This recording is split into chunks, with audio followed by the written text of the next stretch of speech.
નમસ્કાર મિત્રો, સ્વાગત છે તમારું ખેડૂત ખબર યુટ્યુબ ચેનલમાં। આ વિડીયોમાં આપણે આજના તાજા અને અગત્યના સમાચાર મેળવીશું। તો વિડીયોમાં આગળ વધીએ તે પહેલાં તમે અમારી ચેનલમાં નવા છો તો ચેનલને નીચે દર્શાવેલું લાલ કલરનું સબસ્ક્રાઇબ બટન દબાવી ચેનલને જરૂર સબસ્ક્રાઇબ કરી લેજો। તો ચાલો મિત્રો, આજના સૌપ્રથમ મુખ્ય સમાચાર જોઈએ। પૂરગ્રસ્ત વિસ્તારોમાં સરકારે સહાય ચૂકવી। મિત્રો, રાજ્યમાં વરસાદે તારાજી સર્જી છે। વડોદરા સહિત રાજ્યના અનેક જિલ્લાઓમાં પૂરની સ્થિતિ સર્જાઈ હતી, જેમાં કેટલાક પરિવારોને ભારે નુકસાનનો વેઠવાનો વારો આવ્યો હતો। જેમની ઘરવખરી તણાઈ કે નાશ પામી હતી કે રોજીરોટીને અસર થઈ હતી, આવા જરૂરિયાતમંદની વહારે સરકાર આવી છે। સરકારે 14 જિલ્લાના 1.69 લાખથી વધુ નાગરિકોને સીએમ ભૂપેન્દ્ર પટેલના દિશા નિર્દેશમાં 8.4 કરોડના કેશ ડોલ્સ ચૂકવવામાં આવ્યા છે। ત્યારબાદના મહત્વના સમાચાર તરફ આગળ વધીએ તો રાત્રે કામ કરતી મહિલાઓને સુરક્ષા માટે બનશે પોલીસ। મિત્રો, વાત કરીએ તો ગુજરાત સરકારે નાઇટ શિફ્ટમાં કામ કરતી મહિલાઓ માટે પોલિસી બનાવવાનું કામ શરૂ કર્યું છે। આ અંગેનું એક ડ્રાફ્ટ પણ જાહેર કરવામાં આવ્યું છે। ગુજરાતમાં સેંકડો મહિલાઓ રાત્રિ નોકરી કરી રહી છે અને ઘણીવાર તેમની સાથે અઘટિત ઘટનાઓ પણ બને છે। આવી સ્થિતિને ટાળવા માટે ગુજરાત સરકારે હવે નાઇટ શિફ્ટમાં કામ કરતી મહિલાઓ માટે એક પોલિસી લાવવાની વિચારણા કરી છે। ત્યારબાદના મહત્વના સમાચાર તરફ આગળ વધીએ તો ખેડૂતો માટે આવ્યા મહત્વના સમાચાર। ખેડૂતોને 2000 રૂપિયા સહાય મળશે। મિત્રો, વાત કરીએ તો પ્રાકૃતિક કૃષિને પ્રોત્સાહન આપવા નવી યોજના ગુજરાત સરકારે જાહેર કરી છે। શાકભાજીના પાકોમાં પ્રાકૃતિક ખેતીને પ્રોત્સાહન આપવાની યોજના અમલમાં મૂકવામાં આવી છે। ગુજરાત સરકાર પ્રાકૃતિક પદ્ધતિથી શાકભાજી ખેતી કરતા ખેડૂતોને આપશે 2000 રૂપિયાની સહાય। પ્રાકૃતિક પદ્ધતિથી શાકભાજીની ખેતી કરતા ખેડૂતોને બિયારણ અને શાકભાજીની પ્રાકૃતિક ખેતીને પ્રોત્સાહન માટે 2000 રૂપિયાથી લઈને 20,000 રૂપિયા પ્રતિ હેક્ટર સુધીની સહાય ચૂકવવામાં આવશે। આમ મિત્રો, વાત કરીએ તો ખેડૂતોને 20,000 રૂપિયા સુધીની મહત્તમ સહાય આપવામાં આવશે। ત્યારબાદના મહત્વના સમાચાર તરફ આગળ વધીએ તો સરકાર દ્વારા 5 મોટી જાહેરાતો કરવામાં આવી। મિત્રો, વાત કરીએ તો સરકાર દ્વારા મહત્વની 5 જાહેરાત કરવામાં આવી છે, જેમાં પહેલી જાહેરાત એ છે કે શહેરી વિસ્તારોમાં 1 કરોડ આવાસ યોજના હેઠળ મકાનો બનાવવામાં આવશે, જ્યારે 1 કરોડ ઘરને પીએમ સૂર્યઘર યોજના હેઠળ મફત વીજળી મળશે। જ્યારે ત્રીજી જાહેરાત એ કરવામાં આવી છે કે પીએમ ગરીબ કલ્યાણ અન્ન યોજના 5 વર્ષ માટે લંબાવવામાં આવી છે। 100 શહેરોમાં સાપ્તાહિક બજાર યોજના લાગુ કરવામાં આવશે। પ્રધાનમંત્રી ગ્રામ સડક યોજનાનો 4થો તબક્કો શરૂ થશે। પ્રધાનમંત્રી ગ્રામ સડક યોજનાથી 25,000 ગામડાઓને જોડવામાં આવશે। આમ મિત્રો, વાત કરીએ તો સરકાર દ્વારા 5 મોટી જાહેરાત કરવામાં આવી છે। ત્યારબાદના મહત્વના સમાચાર તરફ આગળ વધીએ તો ડીઝલ વાહનો બંધ કરવા અંગે નીતિન ગડકરીનું મોટું એલાન। મિત્રો, વાત કરીએ તો કેન્દ્રીય મંત્રી નીતિન ગડકરીએ CIIના એક કાર્યક્રમ દરમિયાન ડીઝલ અંગે મોટી વાત કરી છે। મિત્રો, નીતિન ગડકરીએ લોકોને ડીઝલને જલ્દી અલવિદા કહેવાની સલાહ આપી હતી। એટલું જ નહીં, મંત્રીએ કાર ઉત્પાદક કંપનીઓને ડીઝલ વાહનોનું ઉત્પાદન બંધ કરવાની પણ અપીલ કરી છે। નીતિન ગડકરીનું કહેવું છે કે ડીઝલ વાહનોનું ઉત્પાદન જલ્દી બંધ કરવામાં નહીં આવે તો આ વાહનો પર વધુ ટેક્સ લગાવી દેવામાં આવશે કે વેચાણ કરવું મુશ્કેલ થઈ જશે। આમ મિત્રો, વાત કરીએ તો ડીઝલ વાહનોને લઈને હવે બંધ કરવાનો વારો આવી ગયો છે। ત્યારબાદના મહત્વના સમાચાર તરફ આગળ વધીએ તો ભૂપેન્દ્ર પટેલ દ્વારા ધિરાણ અંગે ખુશખબર આપવામાં આવી। મિત્રો, વાત કરીએ તો ગુજરાતના મુખ્યમંત્રી સીએમ ભૂપેન્દ્ર પટેલે નાના વેપારીઓ, કિસાનો સહિતના જે લાભાર્થીઓને મળવાપાત્ર ધિરાણ સહાય યોજનામાં સરકારે ગેરેન્ટર છે તેવા લાભાર્થીઓને ધિરાણ આપવામાં ગતિ લાવવા બેંકોને સહયોગ કર્યો છે। પીએમ સ્વનિધિ જેવી નાના વેપારીઓ, ફેરિયાઓને ધિરાણ આપવામાં સહાય આપવામાં આવે છે અને નાના ખેડૂતોને કિસાન ક્રેડિટ કાર્ડ જેવી યોજનામાં પણ સરકાર ગેરેન્ટેડ લોન આપી રહી છે। ત્યારે બેંકોને ધિરાણ સામે સિક્યુરિટીની કોઈ સમસ્યા હોવી ન જોઈએ। હાલની વરસાદી આફતમાંથી નાના વેપારીઓ, ધંધા વ્યવસાયિકોને ઝડપભેર પૂર્વરત થવા બેંકની મદદ મળી રહે તેવો અનુરોધ સીએમ ભૂપેન્દ્ર પટેલે કર્યો છે। ત્યારબાદના મહત્વના સમાચાર તરફ આગળ વધીએ તો આરોગ્ય મંત્રી દ્વારા મોટી જાહેરાત કરવામાં આવી। મિત્રો, વાત કરીએ તો આરોગ્ય મંત્રી ઋષિકેશ પટેલની વિધાનસભા ગૃહમાં મહત્વની જાહેરાત। રાજ્યના બાળકોમાં થતી કોક્લિયર ઇમ્પ્લાન્ટ સર્જરી બાદ પ્રોસેસર બદલવા સંદર્ભે વિધાનસભામાં નિયમ 44 હેઠળ મહત્વની જાહેરાત કરવામાં આવી છે। જે બાળકોનું સરકાર તરફથી વિનામૂલ્યે કોક્લિયર ઇમ્પ્લાન્ટ કરાયું હોય અને કેટલાક કારણોસર આ પ્રોસેસર બગડી ગઈ હોય, તેવું તૂટી ગયું હોય અથવા તો ખામી સર્જાઈ ગઈ હોય કે બંધ પડી ગયું હોય, તેવા કિસ્સામાં કોક્લિયર ઇમ્પ્લાન્ટમેન્ટ પ્રોસેસર સંપૂર્ણપણે વિનામૂલ્યે બદલી આપવાનો નિર્ણય રાજ્ય સરકારે કર્યો છે. અગાઉ 10% રકમ આપવામાં આવતી હતી, પરંતુ હવે નિઃશુલ્ક કરવામાં આવશે.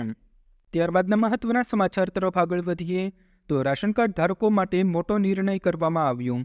મિત્રો, વાત કરીએ તો રાજ્યના તમામ રાશન દુકાનદાર માલિકોને ઈ પ્રોફાઇલ બનાવવામાં આવશે અને રેશન કાર્ડ દુકાનદારોના ફિંગરપ્રિન્ટના આધારે જ રેશનિંગ દુકાનનું સોફ્ટવેર અપડેટ થઈ શકશે, જેમાં રાજ્યમાં 17,000 રેશનિંગ દુકાનોની ઈ પ્રોફાઇલિંગ તૈયાર થશે. તાજેતરમાં રેશનિંગ વિતરણ દુકાનદારોના મંડળ અને અન્ન નાગરિક પુરવઠા વિભાગ વચ્ચે બેઠક મળી હતી. ઈ પ્રોફાઇલિંગ અને અમલવારી દિવાળી બાદ કરવાની રજૂઆત કરવામાં આવી હતી. એસોસિએશનની રજૂઆતના આધારે દિવાળીના તહેવાર બાદ અમલવારી કરવામાં આવશે. ત્યારબાદના મહત્વના સમાચાર તરફ આગળ વધીએ તો તરણેતરનો મેળો યોજાશે. મિત્રો, વાત કરીએ તો તરણેતરના મેળાને લઈને મોટા સમાચાર સામે આવ્યા છે. આગામી 6 સપ્ટેમ્બરથી 9 સપ્ટેમ્બર સુધી તરણેતરના મેળાનું આયોજન કરવામાં આવશે. અગાઉ ભારે વરસાદને કારણે તરણેતરના મેળાનું આયોજન બંધ રાખવાનો ઠરાવ કરવામાં આવ્યો હતો. જો કે ખતરો ટળવાથી ફરી વખત આયોજન કરવાનું નક્કી કરાયું છે, જેથી તરણેતરના મેળાની કામગીરી 31 ઓગસ્ટથી શરૂ કરી દેવામાં આવી છે. આમ મિત્રો, વાત કરીએ તો આ વર્ષે પણ તરણેતરનો મેળો યોજાશે. ત્યારબાદના મહત્વના સમાચાર તરફ આગળ વધીએ તો વીજળી બિલમાં નવો ફેરફાર લાગુ થયો. મિત્રો, વાત કરીએ તો સ્માર્ટ મીટર બિલ ફેરફાર કરવામાં આવ્યું છે. મિત્રો, વાત કરીએ તો કેસ્કોએ બિલની ફરિયાદો અંગે વધુ એક સુધારા કરવામાં આવી રહ્યા છે. અત્યાર સુધીમાં મીટર રીડર બિલ આવે તે દિવસથી બિલ તૈયાર કરતો હતો, પરંતુ કેસ્કોએ હવે 0 અવરથી બિલિંગ શરૂ કરી દીધું છે. દર મહિનાની 1લી તારીખે દરેક ગ્રાહકના મોબાઈલ પર બિલનો મેસેજ આવશે. દર મહિનાની 30મી અને 31મી તારીખે મધરાતે 12 વાગ્યા સુધી વપરાશમાં લેવાયેલા વીજળીના યુનિટનો હિસાબ બિલ બનાવવામાં આવશે. ત્યારબાદના મહત્વના સમાચાર તરફ આગળ વધીએ તો ભાવનગરના ચંદ્રિકાબેનને મળશે શ્રેષ્ઠ શિક્ષકનો એવોર્ડ. ભાવનગરમાં આર્યકુલ કન્યા વિદ્યાલયમાં ધોરણ 9 અને ધોરણ 10માં મદદનીશ શિક્ષક વિભાગમાં વિજ્ઞાન અને ટેકનોલોજીનું શિક્ષણ પ્રદાન કરનાર ચંદ્રિકાબેન ચૌહાણને 2024ના વર્ષના શિક્ષક દિવસ નિમિત્તે રાજ્યકક્ષાએ શ્રેષ્ઠ શિક્ષક પારિતોષિકથી સન્માનિત કરવામાં આવશે. તેઓ 18 વર્ષથી સુંદર કામગીરી કરી રહ્યા છે. તેઓને રાજ્યપાલ અને મુખ્યમંત્રીના હસ્તે રાજ્યકક્ષાએ શ્રેષ્ઠ શિક્ષક પારિતોષિક આપવામાં આવશે. આમ મિત્રો, વાત કરીએ તો આ બેન દ્વારા ખૂબ જ વ્યવસ્થિત શિક્ષક આપવામાં આવતું હતું. ત્યારબાદના મહત્વના સમાચાર તરફ આગળ વધીએ તો રેલવે કર્મચારીઓ માટે આવ્યા મહત્વના સમાચાર. મિત્રો, વાત કરીએ તો ભારતીય રેલવેએ તેના કર્મચારીઓ માટે આરોગ્ય સંભાળ નીતિમાં નોંધપાત્ર ફેરફાર કર્યો છે. સરકાર રેલવેમાં તેના કર્મચારીઓ માટે સારવારની સુવિધામાં સુધારો કરવા જઈ રહી છે. 100 રૂપિયાના કાર્ડ બતાવવા પર રેલવે કર્મચારીઓને એમ્સ અને પીજીઆઈ જેવી હોસ્પિટલોમાં સીધી સારવાર મળશે. કર્મચારીઓને UMID કાર્ડ આપવામાં આવશે. આ કાર્ડનો ઉપયોગ ઇમરજન્સી અને સામાન્ય સારવાર માટે પણ થઈ શકશે. આમ મિત્રો, વાત કરીએ તો રેલવેના કર્મચારીઓ માટે સારા સમાચાર આવ્યા છે. ત્યારબાદના મહત્વના સમાચાર તરફ આગળ વધીએ તો આ રીતે ભણશે ગુજરાત. શિક્ષકોની ઘટ પડી તો શાળાઓ બંધ કરવાનો વારો આવ્યો. મિત્રો, વાત કરીએ તો ગુજરાતમાં શિક્ષણની સ્થિતિ ઘણી નબળી થતી જોવા મળી રહી છે. તે વાત નકારી શકાય તેમ નથી. ઘણી જગ્યાએ શિક્ષકો વગરની સ્કૂલો છે, તો ક્યાંક શાળાઓ બંધ કરવી પડે તેવી સ્થિતિઓ પણ છે. રાજકોટમાં કુલ 984 સરકારી શાળાઓ આવેલી છે, જેમાં 1,67,961 જેટલા વિદ્યાર્થીઓ અભ્યાસ કરી રહ્યા છે. જેમાં 6,226 જેટલા શિક્ષકોની ભરતી કરવામાં આવી છે, પરંતુ હજુ પણ 423 જેટલા શિક્ષકોની અછત વર્તાઈ રહી છે. મિત્રો, ગુજરાતની કેટલીક શાળાઓમાં શિક્ષક ન હોવાને કારણે પણ બાળકો અભ્યાસ કરી શકતા નથી અને શાળાઓ બંધ કરવામાં આવી રહી છે. ત્યારબાદના મહત્વના સમાચાર તરફ આગળ વધીએ તો સરકારી કર્મચારીઓનો પગાર રોકાશે.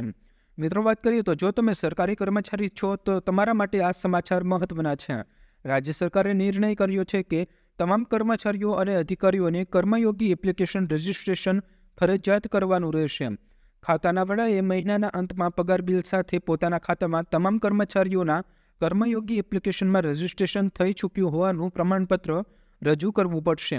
જો આમ નહીં થાય તો ખાતાના વડાનો પગાર રોકાશે.